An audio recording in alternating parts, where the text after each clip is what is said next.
Hello chess friends and welcome to Jozarov's chess channel and welcome to the life and chess games of Magnus Carlsen. So in this series we're following Magnus Carlsen's life, Magnus Carlsen's chess games through his career, and today I wanted to show you also a very important step in Magnus Carlsen's chess career. It was the Wijk and Zee Corus C tournament in 2004 in which Magnus Carlsen gained his first Grandmaster norm. Not that it only gained his first Grandmaster norm, he played one particular game very aggressively. It was really an immortal chess game that was played by Magnus Carlsen at the age of only 13 years. So after this game, I think everybody knew who Magnus Carlsen was. After this game, he really became popular, and that was also, I think, very important to get a little bit your camera on you and get your focus on you, that everybody knows who you are, that everybody is also a little bit too scared to play against you, because after this game, Magnus Carlsen showed really his great attacking repertoire, and this game, as I said, Magnus Carlsen was only 13 years old, is always written in chess books as one of the best chess games of all time. So if you open some chess sites, if you open some chess books, this game will be on the list of the best chess games of all time, which is an incredible thing for a 13-year-old kid, and it was the game against Ernst Sipke. Be prepared, here Magnus Carlsen played really in attacking brilliancy. So as I mentioned, this was Magnus Carlsen's first Grandmaster norm. Will continue then to follow his second Grandmaster norm, and then the road to become the world's youngest Grandmaster in chess history. This game is sort of a static game first, but then you see how Magnus will open the position, which is an incredible thing in the Caro-Kann. Basically, the Caro-Kann defense is a positional line, a positional opening, and Magnus Carlsen will open the position with the beautiful knight sacrifice. So let's check it out. We have e4 played by Magnus, c6 by Ernst Sipke. We have d4 after d5. We have the Caro-Kann, and now knight to c3. We have d takes e4, knight takes e4, and now bishop to f5, still common theory. This is the classical variation of the Caro-Kann, knight to g3, attacking the bishop, and bishop to g6. What I never liked about the Caro-Kann is this maneuver of the bishop. Basically, you're playing many tempos with your bishop, then the bishop gets traded anyway, and this opening I don't recommend, at least if you're a starter, if you want to start to play openings.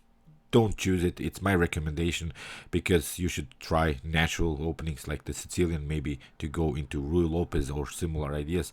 You see the problems of this Caro-Kann. You have to play basically the Caro-Kann really with a huge accuracy. Here in the game, h4 was played, also a common move. The idea is of course to trap the bishop, and you have to play h6 to create a breathing space for your bishop. And now we have knight to f3, knight from b to d7, and now h5, kicking away the bishop, and now bishop to h7 and bishop to d3. This is still common theory of the Caro-Kann. You have to trade off the bishop. The problem is if you don't trade it off, then the rook has to take. You'll never be able to castle anymore. Then the queen comes with an attack against your rook on h7, so you have to trade off the bishop. So many tempos with the bishop. After bishop takes d3, queen to d3, and the good thing for white here is that you come out with your queen with a tempo, so the queen gets out actively, and now you only have to develop the bishop, maybe castle, and finish our development very fast. So after the move e6, you see black has only developed one minor piece. It's the knight on d7. So far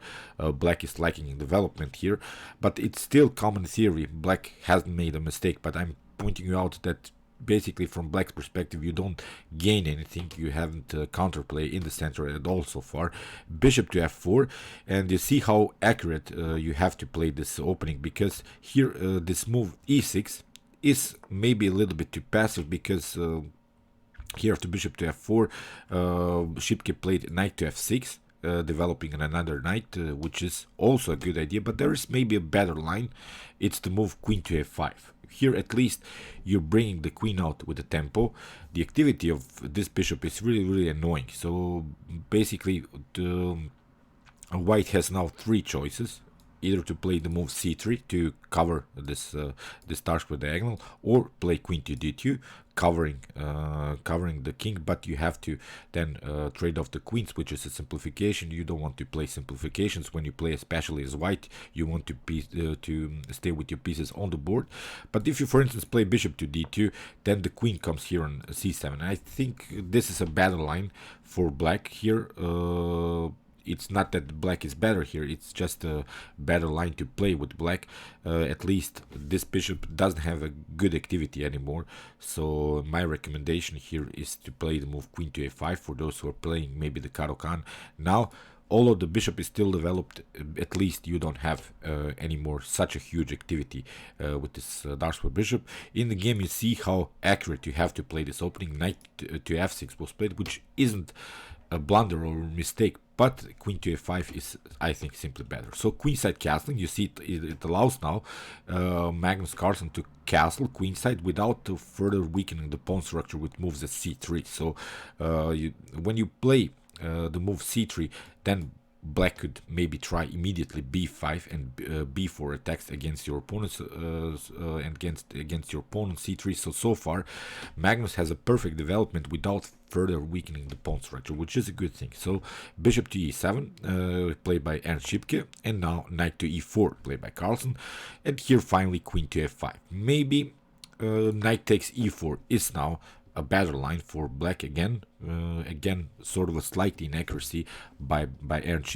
We have queen takes e4 would be the possibility. Now sort of a reloading system, getting our knight on f6 again, attacking the queen. And for instance, if you retreat on queen to e2, then I think again black can develop faster with some queen to b6, queen to a5 ideas, forcing the king to go to b1.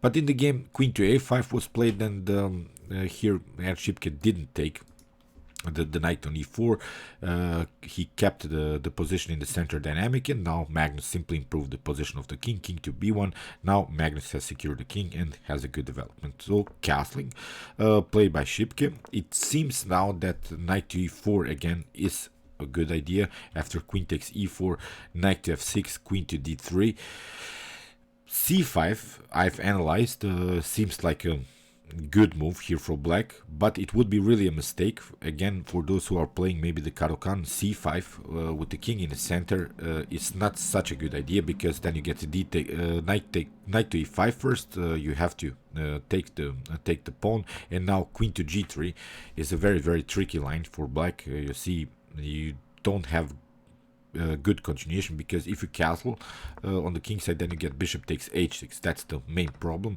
So you have to protect your g7 pawn, and pushing pawn further is not a possibility, because we have this very nice advanced pawn on h5.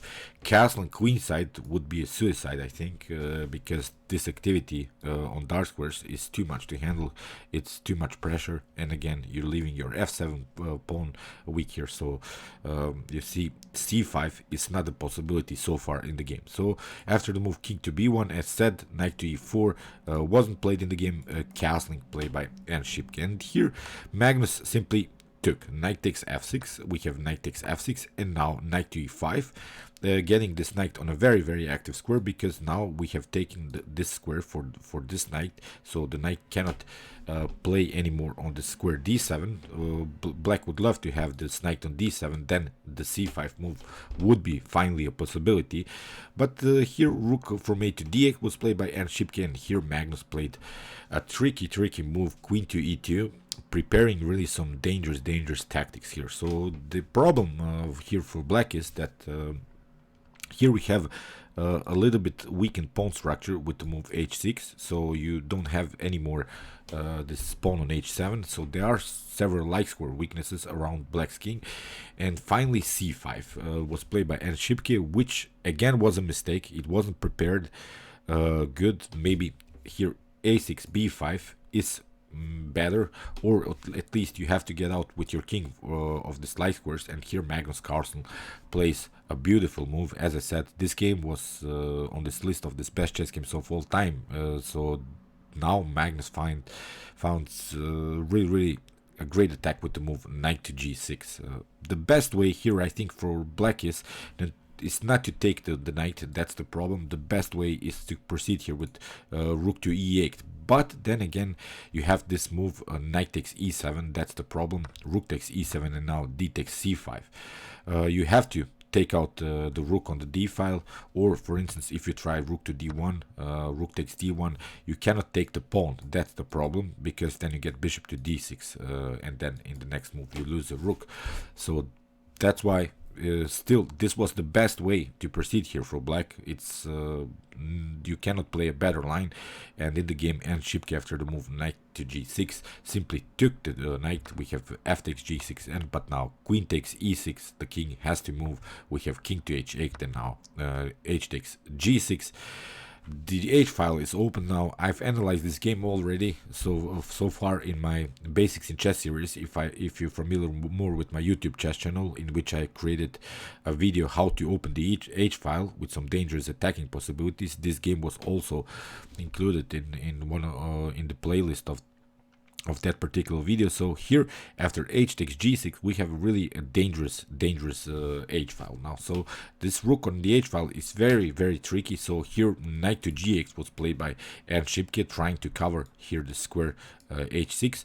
If you try, for instance, queen to b6 instead of this move knight to g8, then I think you can simply take queen takes e7 is the possibility here for white. And now after knight to g8, we can simply play queen to g5. That's the main problem. There are also some tactical threats if the position allows it to take the pawn on h6 if the knight, for instance, leaves the defense of this h6. So this knight on g8 would be always stuck a little bit to the defense of this h6. So after potential rook to d4, we can play rook to d4, c takes d4, but now you see bishop to e5. It's very dangerous. The next threat is to play rook takes h6 with queen takes h6, and the bishop, of course, you cannot take with the pawn because of this very annoying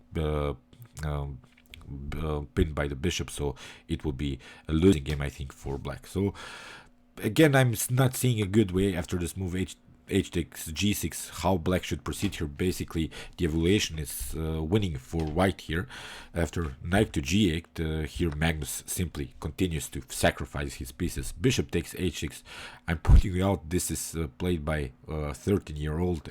Bishop takes h6, we have g takes h6, rook takes h6, sacrificing another piece. Knight takes h6, but now queen to e7, taking out the bishop, and now there is this threat to play checkmate. The problem is you cannot cover with any pieces anymore. You have to cover with your knight. Knight to f7 was played. Here Magnus simply took g takes f7, and now king to g7 was played. I've also analyzed one particular line. If you go, for instance, queen to b6 in order to get some kind of a defender in front of the king, then queen to e5 is the possibility. After king to h7, we have rook to h1.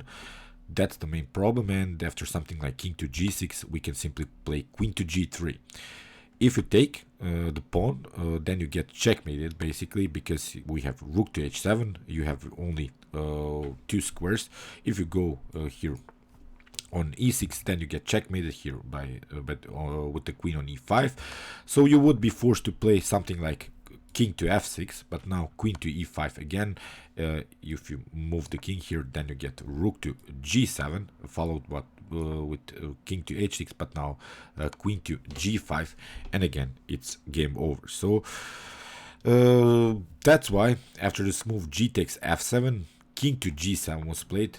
You see how funny this position is. These rooks are still near the king, but they cannot participate in the defense, and Magnus plays now a very dangerous move, rook to d3, and basically it's game over because you cannot prevent this rook to g3 idea in the game. Rook to d6 played by Ernst. We have rook to g3. Anyway, Sipke covered with the rook, but it's not a problem because we have simply queen to e5, and now king to f7 has to be played.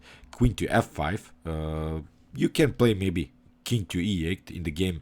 Sipke played rook to f6, and he got checkmated in one move because here Magnus played simply queen to d7, and it was game over, of course. But let's see a possible continuation. If you try, for instance, king to e8, then again it's not a problem because we have rook to e3, you have only one square. You have the square here on d8, but now you can simply take out this rook. Queen takes f8, we have king to c7 is the possibility. Here again, queen to f7 attacking the king. If you, for instance, go here, then we have rook to e8. You have to cover with the queen, and it would be game over. That's why here, after this move, rook to f6, as said, this was played in the game, not this move, king to e8, and in this game, Magnus simply checkmated his opponent in one move, and it was game over. Great attack by Magnus. Nice knight sacrifice here in move. Let's go back. Here, knight to g6, opening the position, splitting the position in front of black's king. You saw also the problems. If you don't react, knight takes e7 was a serious threat.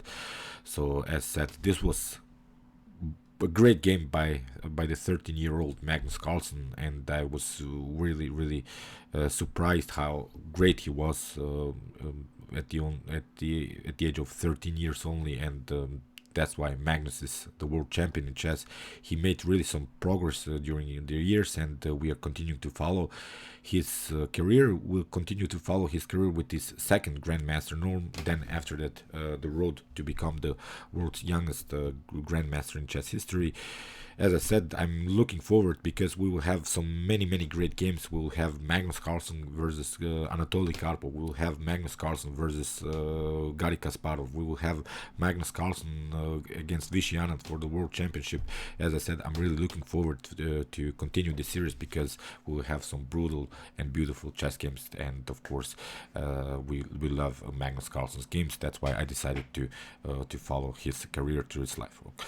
Okay, I hope you enjoyed this game. I enjoyed it a lot. Meanwhile, you can watch my other commented chess games played by Magnus Carlsen in his career. Here is the link, and you can also watch my best chess games of all time if you want to see the best chess games that have been ever played in chess history. See you soon with some more videos, and chess is the best, of course.